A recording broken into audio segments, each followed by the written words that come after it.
안녕하세요, 여러분. 한 주 동안 잘 지내셨나요? 오늘은 중국 동양미술사 중국 미술 중에서 네 번째 시간이 되겠습니다. 오늘 하게 되는 것은 이제 주대부터 시작을 해서 춘추 전국시대의 미술을 살펴볼 예정인데요. 이 주대부터 춘추 전국시대는 기원전 한 11세기 정도부터 시작을 해서 한 기원 진나라가 통일을 하는 진나라의 시황제가 전국을 통일을 하는 기원전 221년, 기원전 3세기까지가 되겠습니다. 상에서 시작을 해서 주나라로 넘어가고 이제 주에서 이제 분봉을 받은 여러 제후국들이 서로 패권을 다투면서 이제 전쟁을 하던 갈려진 시대가 이제 춘추 전국시대인데요. 오늘 이제 시간은 크게 이제 3시간으로 나누어져서요. 첫 시간에는 이제 역사적 배경하고 청동기 문화의 특징들 살펴볼 예정이고요. 두 번째는 이제 청동기를 이어서 이제 살펴보면서 그 외에 이제 기타 유물들 살펴볼 예정입니다. 마지막 3차 시에서는 춘추전국시대 유적 중에서 이제 미술사 또는 고고학에서 가장 중요하다고 여겨지는 두 개의 좀 독특한 유적을 살펴볼 예정인데요. 3차 시에서는 이제 증후울묘, 호북성의 증후울묘하고요. 그 다음에 이제 하북성의 이제 중산왕묘라고 하는 두 개의 유적에서 나온 유물들을 살펴볼 예정입니다. 3차 시까지 잘 들어주시기 바래요. 네, 지금 보시는 지도는 지금 써놓은 것처럼 주나라 초기에, 주는 이렇게 요 글자 씁니다. 예, 주나라 초기의 세력도를 보시고 있는데요. 상나라가 이제 황하 중류 지역에 있는 정주, 이제 이 일대에서 이제 발전을 했었다면 주나라는 그거보다 좀 더 서쪽에 있었던 섬서성 지역에서 이제 발원한 나라입니다. 아마 상나라 말기부터 이미 주나라는 있었던 것 같고요. 이 주나라의 세력이 이제 점점 커지기 시작을 하는 시기가 이제 기원전 11세기 정도 되는데요. 특히 이제 많이 나오는 사람 중에 하나가 주나라의 시조라고 알려진 고공단보 이런 사람들 많이 알려져 있고요. 옛날 얘기, 중국 얘기하면 맨날 나오는 주나라 문왕, 주나라 무왕, 이런 사람들, 주공, 이런 사람들이 다 이 주나라 때 사람들입니다.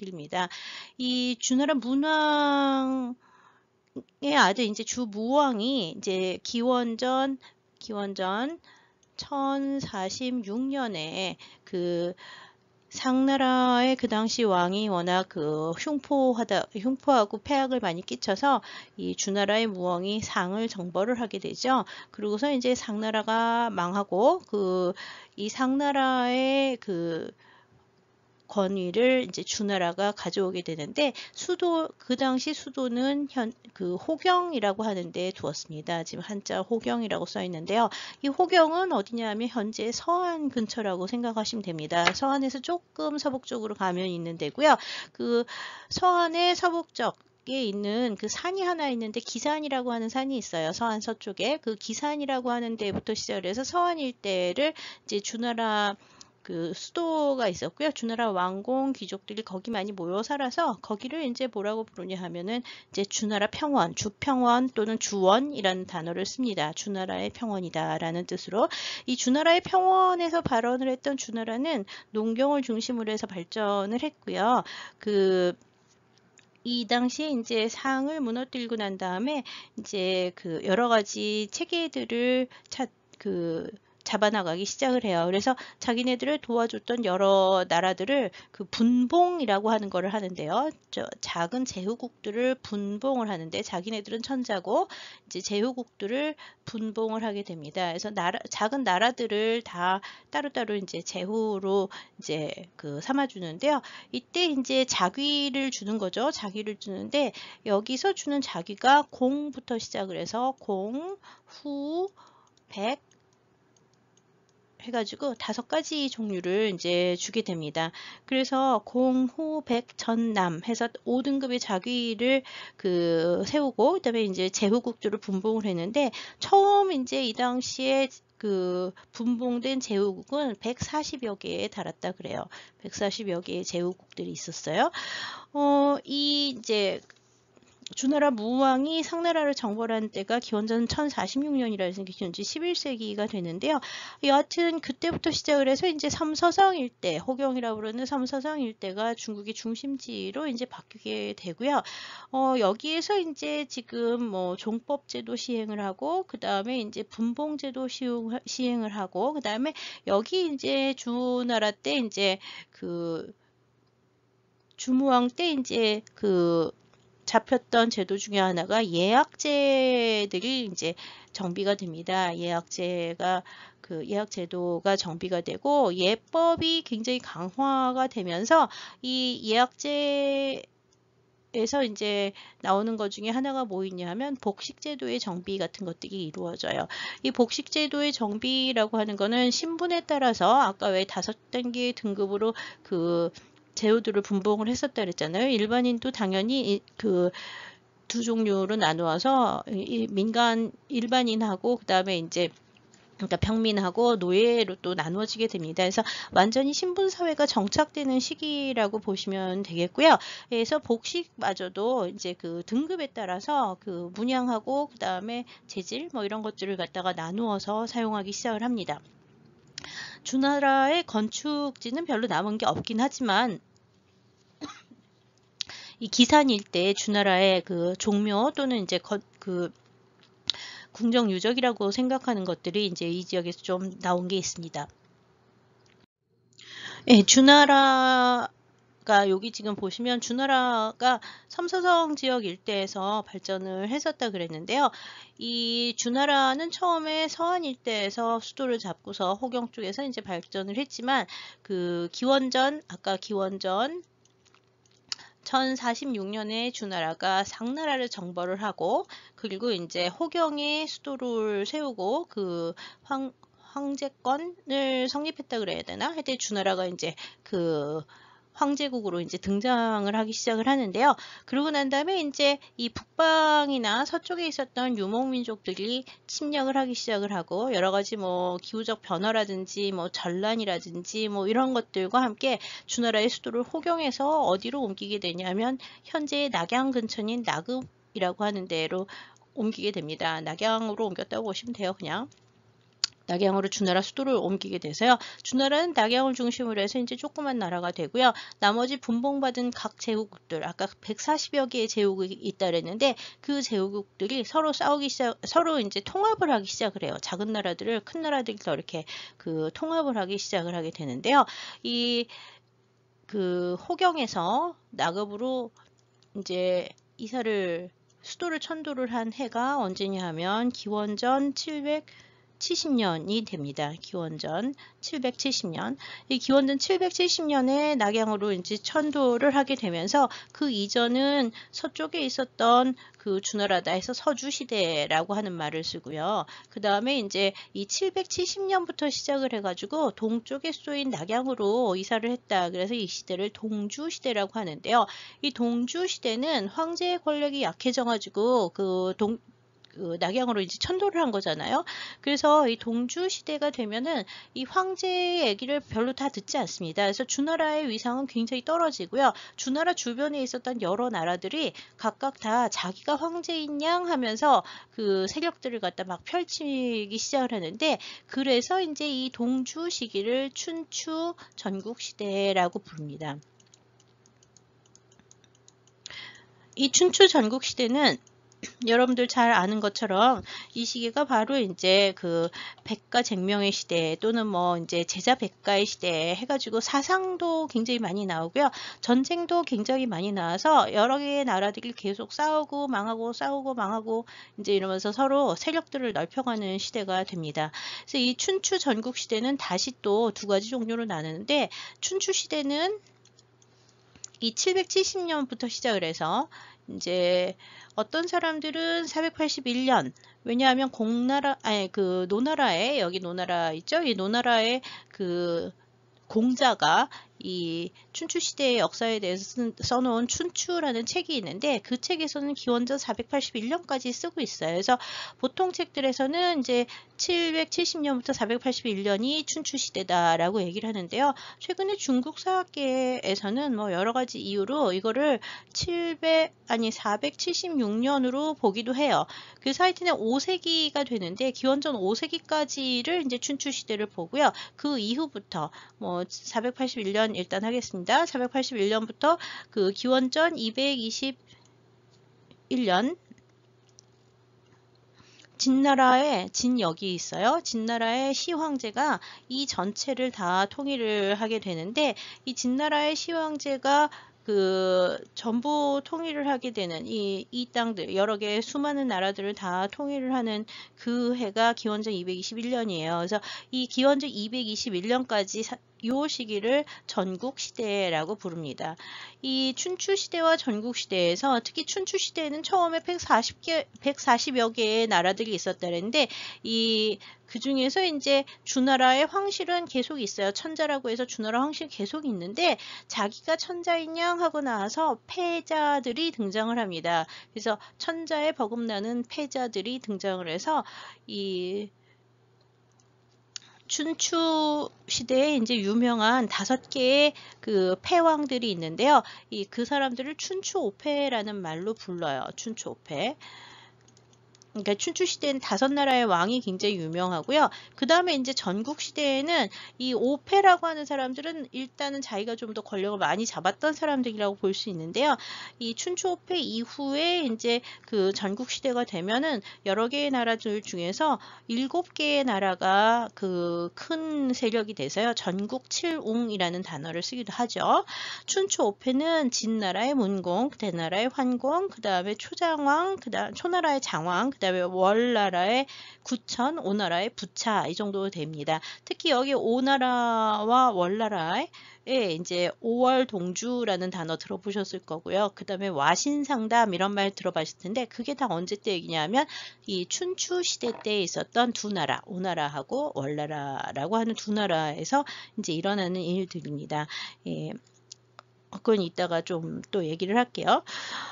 그래서 이제 이 시기에 등장하는 가장 그 큰 변화는 각 나라들에서 이제 여러 가지 사상가들이 나오기 시작해서요. 특히 노나라에서 발전을 한 공자라는 사람이 공자라는 사람이 산동성 출신의 그 공자가 이제 유가를 창시를 하기 시작을 했고요. 그 다음에 이제 그 뒤를 이어서 유가는 맹자라든지 뭐 이런 사람들에 의해서 공자 맹자 해가지고 유교가 이제 하나의 굉장히 중요한 사상으로 자리 잡게 되고요. 그 이외에도 뭐 도교도 이 시기에 나오고요. 도가라고 하는 도교도 이 시기에 나오고 법가도 이 시기에 나오고 묵가라든지 뭐 이런 여러 가지 사상들이 등장을 하게 됩니다. 그래서 그 중국의 전통 사상의 등장이 언제냐 하면 역시 이 춘추전국 시대다라고 얘기를 해요. 이 시기의 문화는 기본적으로는 상나라 때 이미 대부분 다 나왔던 것들이 훨씬 더 지역적으로 특색을 보이면서 발전을 한다고 보시면 되고요. 기본적으로는 신분제 사회이기 때문에 이제 주요 상류층들의 무덤들이라든지 건물지, 궁전이나 종묘와 같은 건물지들이 많이 남아 있고요. 유적은 춘추전국 시대 유적은 상당히 많이 남아 있는 편이에요. 대부분의 유적에서 제일 많이 나오는 것은 역시 예기로 사용을 했었던 청동기들이 제일 많이 나오고 있습니다. 네, 여기 보시면 이 조는 좀 더 자세히 많이 나오는데요. 먼저 여기 보시면은 여기 주나라가 요 한가운데 있어요. 주나라 요만큼밖에 안 돼요. 여기서 천자국이라고 해도 굉장히 뭐 소국에 불과하고요. 실제로 더 큰 나라들은요.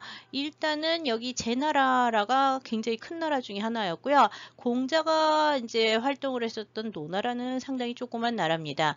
그 다음에 여기 보면은 이렇게 해가지고 위쪽에 귀방이라고 돼 있는데 이 귀방은 나중에 이제 한나라 때 나오는 흉노의 선조라고 보시면 돼요. 귀방과 흉노는 같다고 보고 있고요. 그 다음에 여기 보면은 저라고 하는 민족이 있는데 갈족이나 저족이나 강족이라고 하는 민족들이 이 서쪽에 있었는데요. 이 서쪽들은 보통 티베트 쪽 계통이라든지 아니면은 뭐 그 어딘지 조금 다 논란이 있긴 하지만 하여튼 유목민족들 내지는 그 이민족이라고 보는 사람들이라고 보면 되고요. 그 다음에 이제 여러분들 오늘 보시는 것 중에는 이따가 오나라하고 월나라, 장강유역의 오나라와 월나라 보시고요. 그 다음에 이 사실 춘추전국시대 유적 중에 제일 그 중요한 유적들이 많이 나오는 거는 초나라예요. 현재 초나라는 현재 지도로 얘기를 하면은 호북성과 호남성, 그 다음에 사천성 일대 일부 지역, 이 초에 들어가는데 이 초가 상당히 춘추전국시대 굉장히 강한 나라였던 것 같아요. 그 다음에 이제 보면은 이 진나라, 여기는 이제 산서성이 되는데 이 산서성 일대 진나라도 굉장히 강해서요. 진나라의 제후묘들도 많이 나왔습니다. 초나라의 제후묘들은 호북성, 강릉, 수현 쪽에서도 나오고 있고요. 그 다음에 이제 지금 호남성 장사 쪽에서도 이제 나오고 있고 그러죠. 그래서 이 초나라 일대하고 진이 이제 요진자도 있고 요진자도 있는데 이쪽 진나라가 그 춘추전국시 때는 좀 강했다고 보시면 됩니다. 그래서 이 제나라, 진나라, 그 다음에 초나라들이 이제 좀 강한데 이 남쪽의 경우에는 오하고 월하고 계속 싸우다가 나중에는 이제 초나라가 여기를 다 병합을 하게 되고요. 제나라하고 진나라하고 그 다음에 이제 여기 보면 연이라는 나라가 있는데 이 연이라는 이런 나라들은 서로 싸우다가 여기 있는 송하고 이 몇 나라들이 계속 싸우면서 왔다 갔다 하면서 그 주도권이 계속 바뀌게 됩니다. 나중에 보면은 그 전국시대에 가면은 여기 이제 이 중산국에서 시작을 해가지고 요 일대, 진나라 일대를 갖다가 평정을 한 월나라가 있는데 이 월이 이제 좀 여기 월은 좀 다른 나라예요. 조나라가 있고요. 조위가 이제 좀 강하게 되죠. 그래서 춘추시대와 전국시대, 이건 지금 춘추시대의 지도이긴 하지만 나중에 보시면 춘추시대에는 좀 전국시대가 되면은 나라 힘들이 좀 많이 바뀌어 있음을 볼 수가 있어요. 그 다음에 이제 여기 보시면, 여러분들이 이제 오늘 배우게 되는 유적들 중에서 좀 아셔야 되는 데가 이따 중산국의 유적을 3차시에서 본다 그랬었고요. 그 다음에 이제 그 초나라의 강역에 있는 더 작은 나라 중에 증나라라고 하는 나라가 있는데요. 여기 이제 호북성 수연에 있는 증나라, 초나라 고토에 있는 작은 나라라 보시면 돼요. 그래서 요 중산국 있는 데랑 그 다음에 여기 이제 진이라고 이제 돼 있는데 사실은 주라고 돼 있지만 요 일대가 원래 주나라 그 초기 원래 서주 시기에는 이쪽이 이제 중요한 지역이었는데 요 주나라가 훨씬 더 크니까 근데 이제 이쪽 기산 쪽에서 나오는 초기 서주 시대의 유적들을 좀 이제 보게 될 거고요. 그 정도 아시면 이제 오늘 보는 데는 별 문제는 없을 거예요. 5하고 월은 여기 있다. 5가 위에 있고 월이 아래 있죠. 5월 하는데 5가 더 위쪽에 있어서 그래요. 그 다음에 여기 보면은 이제 남쪽에 이민족들이 또 되게 많이 있는데요. 이민족들에 대해서 지금 현재는 다 이 이민족들을 다 얘기를 하지는 않지만 여기 또 보시면 이 촉이라든지 파라고 해서 파촉 지역이라고 얘기를 하는데요. 이 파촉 지역하고 이쪽에서 얘기를 하는 그 초나라하고는요. 나중에 보면은 여기 이제 파촉 문화하고 초나라가 또 이렇게 섞이는 부분들도 나오게 돼요. 그래서 여기 이제 나중에 운남으로 내려가면서 성격이 좀 또 달라지는 지역이 되죠. 중원 지역은 이제 요 일대가 되는 거고요. 중원 지역의 쟁탈은 맨 처음에는 진나라가 시작을 했지만 결국은 그 다음을 이은 위나라라든지 한이라든지 이런 나라들이 이제 좀 더 강해지게 됩니다. 국토의 영역이 이제 계속 바뀌면서 성을 쌓거나 그 다음에 이제 성지를 쌓았다가 없어지거나 이러는 경우도 굉장히 많고요. 기록에 나오는 글자만 보고는 그래서 언제쯤의 얘기인지 잘 모르는 경우가 많아요. 이 나라들이 계속 변하기 때문에요. 네, 그래서 지금 보시면 아까 기원전 770년에 주나라가 이제 나경으로 천도를 했고 기원전 476년부터 시작을 해서 7개의 큰 나라 칠옹이라고 하는 전국시대 칠옹이 이제 발전을 하기 시작을 했다는데요. 이건 시기가 이제 좀 많이 내려와서 기원전 260년 3세기 정도가 되는데 기원전 3세기가 되면 전국 칠옹이라고 하는 게 요렇게 7나라가 됩니다. 진나라. 나중에 이 진나라가 이 나머지 6나라를 통일을 하게 돼서 진나라의 그 당시 제후였던 시왕 제후가 이제 시황제로 등극을 하죠. 그래서 진시황제가 되는데 이 진나라가 이제 여기 굉장히 커지고 있고요. 그다음 기원전 3세기에 그다음에 이제 그 연나라, 그다음에 제나라, 그다음에 한, 초, 그다음에 위조 해가지고 이렇게 7개의 나라가 있어요. 그럼 주는 어디 있느냐? 주는 이제 여기 조금 있죠. 여기 주는 조금 있습니다. 그래서 이제 이 전국 칠흑 나오는 기원전 3세기에 우리나라하고 얘기를 할 때는 맨날 이제 이 연이라든지 제 문화가 여기 제 나라에서는 산동반도니까 건너가지고 우리나라 들어오고 연나라에서는 이제 육로로 이제 붙어 있다 보니까 이제 요동반도로 해가지고 이제 들어와서 뭐 연나라나 제 나라와의 관계를 얘기를 많이 하는 이유가요. 아마 바다와 인접을 해 있어서 한반도랑 가깝기 때문에 그렇고요. 초나라 쪽이라든지 진나라 자체하고는 그렇게 뭐 우리나라하고 직접적으로 연관을 가질 수 있는 걸 찾기는 좀 어려운 부분이 많습니다.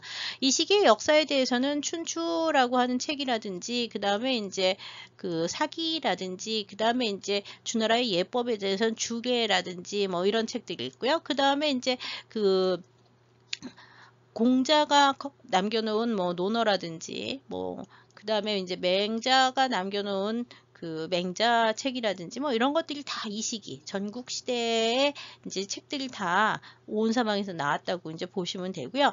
특히 이제 요 전국 시대에 육아가 굉장히 많이 발전을 하는데 그 이유 중에 하나는 공자의 항맥을 이은 공자는 기원전 551년부터 479년까지 살아서 기원전 5세기 때 사람인데요. 그 다음에 공자 죽은 다음에 한참 지나서 나오는 맹자가 이제 사실은 공자의 글이라든지 아니면 뭐 이렇게 육아의 글들을 많이 정리를 해가지고요. 유교가 확산되는데 굉장히 큰 역할을 많이 했죠. 맹자는 기원전 370년에 태어나서 기원전 300년에 죽었다고 알려져 있습니다. 이 진시황제가 이제 육국을 통일을 하는 것이 이제 기원전 221년인데요. 오늘은 이제 바로 그 기원전 221년 직전까지 전국 시대까지의 주로 미술이라고 하기는 하는데요. 이게 고고학적 출토 유물들과 그 다음에 이제 현존하는 유물들을 가지고 이제 얘기를 하게 되고요. 거의 대부분 청동기에 대해서 오늘도 보시게 되겠습니다. 주나라가 사실은 춘추 전국 시대에도 계속 있기 때문에 이 춘추 전국 시대를 전부 포함해서 주대라고 부르기도 합니다. 다만 이제 동주 시기하고 서주 시기가 나누어지면서 동주 시대를 주로 춘추 전국 시대라고 얘기를 한다 그랬죠. 그래서 사실 서주 시대의 경우에는 주대라고 하더라도 서주 시대에는 주나라가 천작으로 강했기 때문에 서주시대의 청동기들은 워낙 중원 지역을 중심으로 해서 주나라 평원이라고 하는 그 당시 이제 수도가 있었다는 주나라 평원 지역을 중심으로 해서 좀 서주 청동기들은 좀 특색이 있게 나오는 데 비해서요. 춘추 전국 시대가 되면 굉장히 여러 가지로 뭐 다양한 현상들이 나타나기 시작을 합니다. 그래서 청동기 양식이 지역적으로 굉장히 많은 차이들을 이제 보여주기 시작을 하는데요. 기본적으로 이제 서주 시대 때의 청동기들의 경우에는 주평원이라고 하던 아까 호경이 있었던 섬서성 기산 일대에서 이제 다량으로 출토가 됩니다. 특히 어떻게 나오냐면 교장이라고 해서 이렇게 구덩이가 있으면 구덩이에서 뭐 청동기가 무시무시하게 많이 나오는 걸 얘기를 하는데요. 지금까지 한 30여 개 이상의 주대 청동기 교장들이 이제 발굴이 됐고요.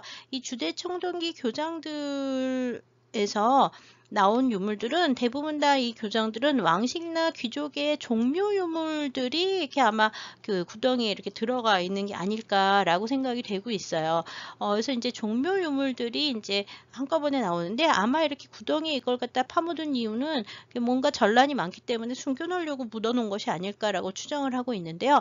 이 교장들이 현재 30여 개 이상이 나왔다 그랬잖아요. 한 지역에서, 이 주평원 지역에서만 서주 청동기죠. 전부 서주 청동기 청동기가 되는데요. 이 서주 청동기 교장들의 경우에는 30여 개 이상에서 나왔는데 한 곳에서 보통 100개에서 200개 정도씩 나오기 때문에 현재 1000여 점 이상의 주대 청동기가 출토가 되어 있습니다. 그래서 그 삼서선 기산 일대에 가면 이 청동기 박물관이 따로 있을 정도로 굉장히 규모가 커요.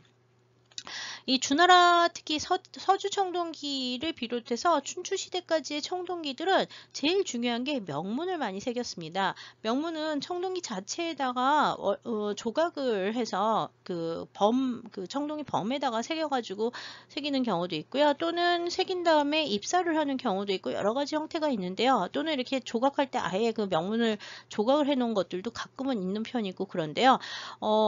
청동기의 명문은 상대부터 시작이 됐는데 주대 청동기에는 글자가 백자에서 뭐 몇백 자에 이를 만큼 굉장히 장문으로 발전을 해서요. 조전체라고 하거나 아니면 뭐 금문이라고 하는 그 한자 한자의 서체들이 이제 청동기에서부터 시작이 되고요. 그 금성문체라고 하는 것이 다 이제 요 주대 청동기 이후에 나오기 시작하는 청동기 명문이라고 보시면 됩니다. 이 주대 청동기의 명문에 나오는 내용들은 상당히 다양한 내용이 나오는데 대체로 어느 집안에서 주나라 왕의 책봉을 받았다. 또는 어느 사람이 이 청동기를 만든 사람 또는 받은 사람이 뭐 주나라 왕한테 책봉을 받기도 했고 또는 뭐 이렇게 그 그러니까 잘했다고 하사받는 거 있죠. 그런 상을 받기도 했고 또는 어느 제후하고 어느 제후하고 이렇게 전쟁을 했다는 얘기가 있기도 하고 또는 이제 이 당시에는 이렇게 제후국 간의 그 결혼들을 되게 많이 하거든요. 정략 결혼을 한다는 얘기인데 정략 결혼을 하면서 그 계보들에 대한 어느 집안에 누가 아들을 뭐 낳고 뭐 또 어디로 시집을 가고 뭐 누가 와가지고 어떻게 되고 뭐 이런 계보들 그런 얘기들이 써 있는 경우도 많습니다. 그다음에 이제 어떤 상소로운 것이 땅에서 나와가지고 뭐 천자한테 뭘 바친다 그 진상이죠. 그다음에 이제 어떤 그러니까 왜 책봉을 받거나 또는 이렇게 선물을 받을 때 또는 뭐 전쟁을 이겼다 뭐 적을 막아냈다 뭐 이러면은 뭐 이게 왕이 보내는 선물이 있잖아요. 그래서 하사를 하거나 진상을 한다든지 뭐 이런 그 계기들에 대한 얘기들을 쓰기도 하고요. 또는 토지 교환을 했다거나 또는 그 소송을 해가지고 판결을 받았던 그런 내용들, 판결에서 이겼다 뭐 이런 거 있잖아요. 그런 것들을 써놓고 있어서요. 사실 주나라 역사를 연구를 할 때 이 주대 청동기의 명문 연구는 굉장히 중요합니다.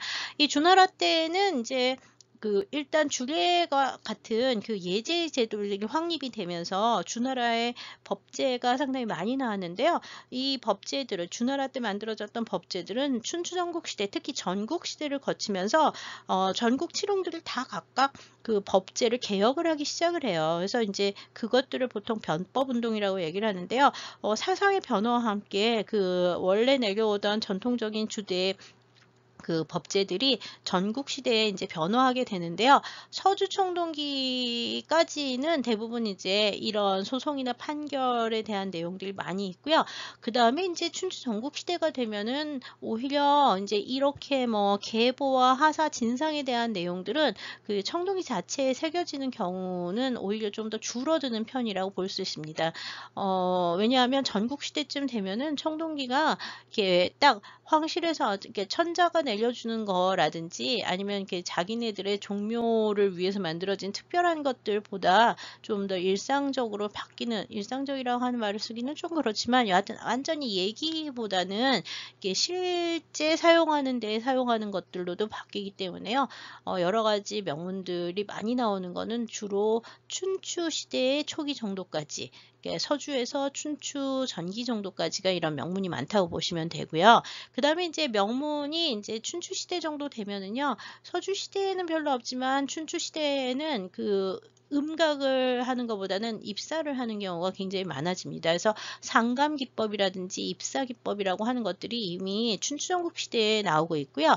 그 다음에 이제 특히 서주시대 이후부터는 청동기들이죠. 제사를 지낼 때 조상 신을 위해서 제사를 지내는 청동기 말고 그 다음에 이제 실용적인 식기라든지 장식품이라든지 또는 악기, 특히 예악이 발달을 하면서 이 악기 제작이 상당히 많아지는 게 특징입니다. 이 주나라 때 청동기 중에 제일 중요하다고 부르는 게 이렇게 생긴 정이라고 하는 기물이에요. 지난 시간에도 봤는데 그 다리 3개 달리고 몸이 동그랗고 손잡이 2개가 있는 정이라고 하는 기물인데요. 이 정자는 이렇게 한자로 씁니다.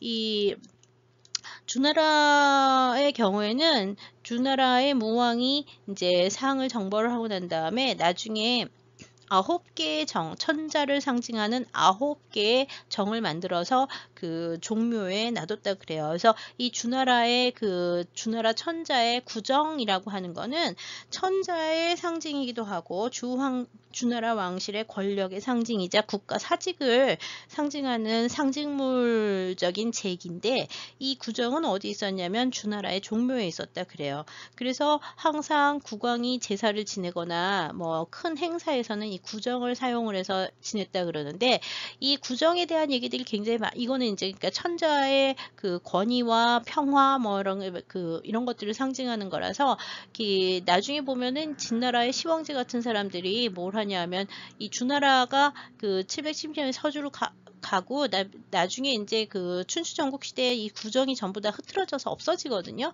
그래서 이 없어진 구정들을 다시 찾는 얘기들이 굉장히 많이 나오는데요. 여하튼 이 구정이라고 주나라의 구정이라고 하는 게 처음 만들어졌고 정이라고 하는 거는 천자의 상징품이다라고 얘기를 하고 있어요. 문헌 기록도 남아있고 구정에 대한 얘기는 굉장히 많이 전하고 있습니다. 그래서 원래 주나라의 그 예법에 의하면 열정제도라고 해서 정을 늘어놓는 제도라는 게 있는 거예요. 이 열정제도에 따르면 예법에 의해서 신분에 따라서 정을 가질 수 있어요. 그래서 이 천자의 경우에는 구정 8궤를 궤라고 하는 그릇이 또 있는데 이 궤는 8개를 가져요. 그래서 구정 8궤를 가지게 돼 있는데 나중에 이제 그 서주 시대부터 시작을 해가지고 그 춘추 전국 시대로 가면은 이게 이제 천자만 구정을 갖고 있을 수 있다는데 제후국들이 전부 다 천자에 해당하는 구정을 갖게 됩니다. 그래서 좀 많은 경우에는 어떤 그 서주시대 무덤에서는 10에서 10개에서 12개 정도의 정을 갖다가 가진 경우도 있어서요. 예제에 나오는 그 열정제도라고 하는 것이 사실 그대로 잘 지켜졌는지에 대해서는 논란이 굉장히 많습니다. 네, 지금 보시고 있는 것이 이제 춘추시대 초기에, 기원전 한 7, 8세기 정도 되겠죠. 춘추시대 초기에 하남성 신정이라고 하는 데에서 출토가 된 춘추 초기.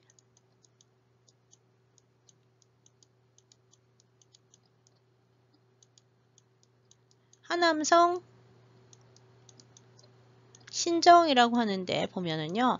이 신정이라는데 무슨 나라가 있었냐면 정씨 할 때 쓰는 이 정자 있잖아요. 이 정나라라고 하는 나라가 있었어요.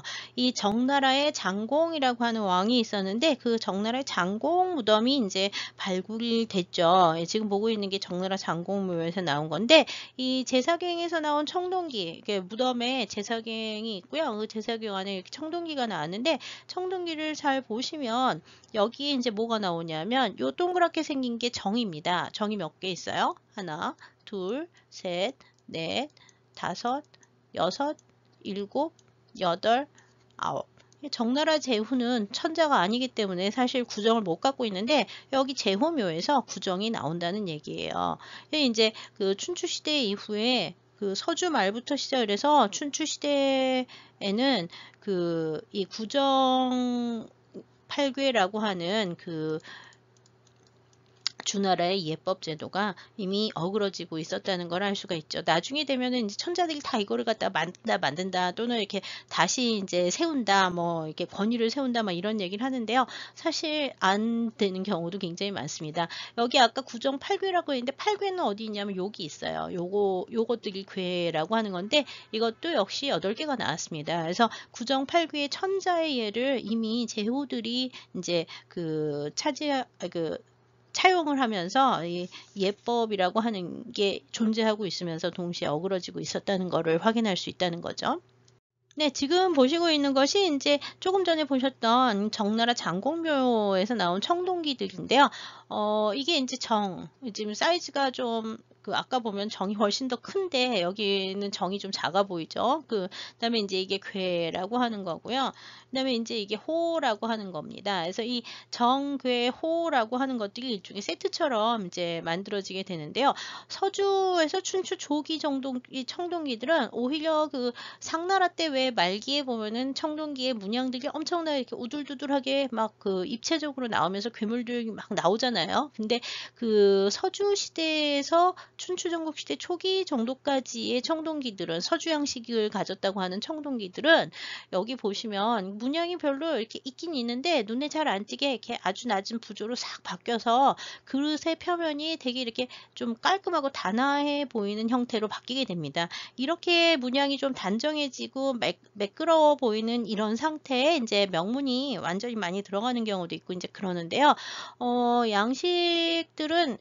양식은 상나라 때 청동기들에 비해서는 훨씬 덜 입체적이고 어떻게 보면 좀 세련되다고 할 수도 있고요. 이렇게 좀 문양들이 평면화가 되고 일정해지는데 잘 뜯어보면은 문양이 상당히 복잡합니다. 여기도 보면은 여기 동물 머리부터 시작해가지고 이렇게 막 복잡한 문양들이 나와서 이게 동물들이 얽히고 설킨 문양들이 이제 많이 등장을 하는 게 특징 중에 하나라고 볼 수 있습니다. 그래서 상대하고는 청동기 양식이 형식은 정이라든지 괴라든지 뭐 호라든지 뭐 이런 것들 다 갖고는 있지만 이제 이런 형식들이 일종의 형식은 유지를 하면서 청동기의 장식 문양이라든지 뭐 만드는 기법은 똑같기는 하지만 더 다양한 기법들이 사용되고 있고요. 양식 자체가 문양의 요철이라든지 배치라든지 이런 것들이 도철문이 좀 줄어들면서 이렇게 옅고 꼬은 듯한 이 문양들이 훨씬 더 많아지는 게 특징이라고 할 수 있습니다. 네, 지금 보시는 거는 서주시대 때 삼서성 보계시가 주평원 일대에 있는 시인데요. 주평원 근처의 유적에서 이제 출토가 된 청동 제기 일곽이 이제 한 묶음이 이제 발견이 돼가지고 현재는 미국의 메트로폴리탄 미술관에 이제 소장이 돼 있는 건데요. 여기 보시면은 이제 여기 각이라든지 화라든지 뭐 그다음에 이제 유라든지 이런 게 유가 되는데 유라든지 뭐 이런 것들이 여기 보시면 요거 작은 게 다 번호인데요. 세트를 이루어 가지고 이제 한 세트가 이제 같이 부장이 된다는 걸 알 수 있어요. 나중에 여기서 보시면은 요 호하고 유하고 두 개가 있는데요. 요렇게 세트로 나오는 것들이 이제 제기에도 되게 많이 나오죠. 다른 뭐 불단에 올라가는 것들도 이렇게 화병이 이렇게 생겼다든지 뭐 이런 형태로 많이 바뀌게 되고요. 요렇게 일괄품을 이루는 이런 청동기들이 상당히 많아서 재단에 이렇게 한 세트를 일구를 갖추어서 올렸었던 것이라고 이제 보고 있어요.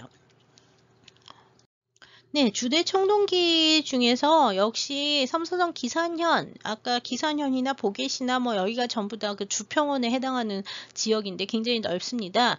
여기서 이제 출토가 됐다고 전해지는 아주 오래된 유명한 정이, 지금 정이라는 거 금방 알겠죠? 정이 이렇게 생긴 다리가 3개, 문양이 잔뜩 있고 손잡이 2개 있는 이런 형태의 정이 있는데 세발솥이에요. 세발솥. 높이는 53.8cm고 현재 대만 고궁박물원에 있습니다. 왜? 아주 일찍 출토가 됐기 때문에. 이미 상대나 주대 청동기라고 하는 거는요. 송나라 때부터 수집하는 열풍이 있었기 때문에요.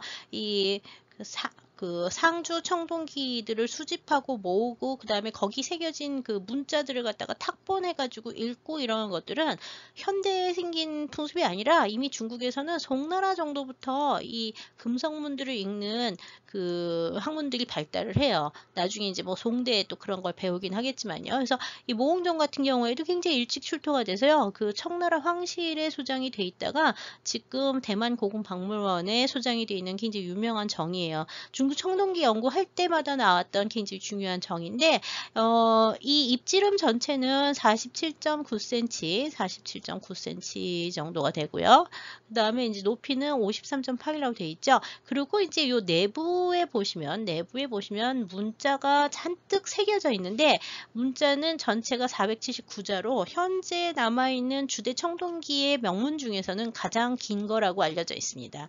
그 다음에 이제 요 문양은 오히려 바깥에 다리도 굉장히 깔끔하게 만들어지고요. 그 다음에 동체부에도 아무것도 없고 구연부 어깨 쪽에서만 이렇게 양각의 문양이 조금 있는데 이전에 나오던 그 도철문 같은 계통이라기보다는 매미 문양을 좀 더 단순하게 바꾼 그런 형태에 가깝게 나와서요. 문양은 그렇게 중요하지 않아요. 보이는 문양은 뭐 도철을 표현한다든지 뭐 이런 것들 별로 없고요. 중요한 거는 뭐가 중요하냐면 여기 새겨진 명문이 중요하다는 거죠. 명문은 이 그릇의 안쪽 내면에 새겼다고 얘기를 드렸고요. 지금 그 안쪽 내면의 세부를 보시면 명문 여기 새긴 거 보이시죠? 이게 글자 새겨놓은 거 있는데 조전체라고 부르는 여하튼 그 초기의 금성문 서체를 따라서 써 있고요. 여기에 새겨진 내용은 주나라의 왕이 모공이라는 사람한테 그 책명을 내렸는데 그 모공을 갖다가 이제